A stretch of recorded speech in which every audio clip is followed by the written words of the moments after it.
जानवर ज़बह करने के चंद आदाब। जानवर को नरमी और अच्छे तरीके से ज़बह की जगह ले जाना, ज़बह के बगैर जानवर का भूखा प्यासा न होना, ऊँट के अलावा दीगर जानवरों को नरमी से बाएं पहलू पर लिटाकर इसका मुँह किबला की तरफ किया जाए। इन जानवरों को खड़ा होने की हालत में ज़बह करना खिलाफ सुन्नत और मकरूह है। ऊँट को खड़ा होने की हालत में नहर करना सुन्नत है, बिठाकर लिटाकर ज़बह करना सुन्नत नहीं। खड़ा होने की हालत में ऊँट की अगली बाईं टांग को उठाकर बांध देना चाहिए। बड़े जानवर के हाथ पाँव बांध लेना, अलबत्ता दायां पाँव खुला रहने देना चाहिए ताकि जानवर के इस टांग को हरकत देने से खून अच्छी तरह खारिज हो। बावजू होकर दाएं हाथ से ज़बह करना, तेज़ धार वाली छुरी से तेज़ी से ज़बह करना। कुर्बानी के जानवर जब किबला रुख लिटा लें तो इसके बाद ये दुआ पढ़े, इन्नी वज्जहतु वजहिया लिल्लज़ी फ़तरस समावाति वल अर्ज़ हनीफ़ा वमा अना मिनल मुशरिकीन इन्न सलाती व नुसुकी व महयाय व ममाती लिल्लाहि रब्बिल आलमीन ला शरीका लहु व बिज़ालिका उमिरतु व अना अव्वलुल मुस्लिमीन अल्लाहुम्मा मिनका वलक। इसके बाद बिस्मिल्लाह अल्लाहु अकबर पढ़कर ज़बह करें। दर्ज झैल 4 रगों का काटना ज़रूरी है।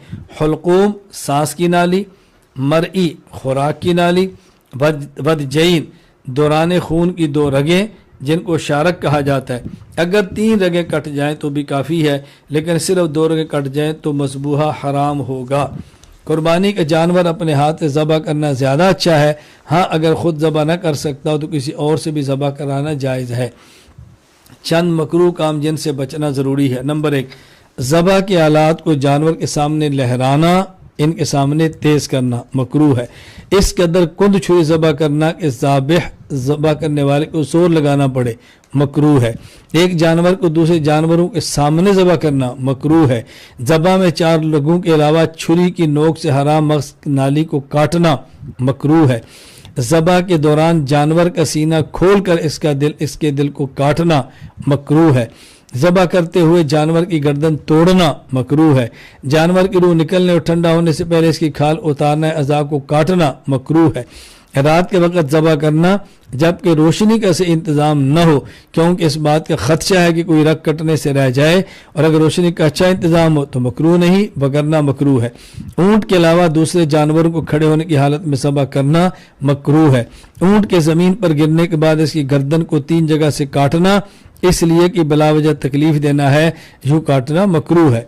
गोश्त के अहकाम। अफसल यह है कि कुर्बानी के गोश्त के 3 हिस्से किए जाएं। एक हिस्सा अपने घर के लिए, एक हिस्सा रिश्तेदारों और दोस्त अहबाब के लिए, और एक हिस्सा फ़ुक़रा मसाकीन के लिए में तकसीम किया जाए। हाँ, अगर अयाल ज़्यादा हों तो सारा गोश्त खुद भी रख सकते हैं। अगर कुर्बानी के जानवर में कई हज़रात शरीक हों तो गोश्त वज़न करके तकसीम किया जाए। अंदाजे से तकसीम करना जायज़ नहीं, अगरचे आपस में कमी बेशी को माफ़ भी कर दें। वजह यह है इस गोश्त को बराबर तकसीम करना शरीयत का हक़ है, जो शुरका के माफ़ करने से माफ़ नहीं होता। हाँ, अगर वज़न किए बगैर तकसीम करना हो तो उसका तरीका ही है कि गोश्त के अलावा दीगर चीज़ें, सिरी, कलेजी, पाए वगैरह के टुकड़े कर दें और गोश्त के हर हिस्से में थोड़े थोड़े डाल दें। अब वज़न किए बगैर महज अंदाज़ा से तकसीम करना भी दुरुस्त हो जाएगा। कुर्बानी का गोश्त ख़रीद फ़रोख्त करना या उजरत में देना जायज़ नहीं है।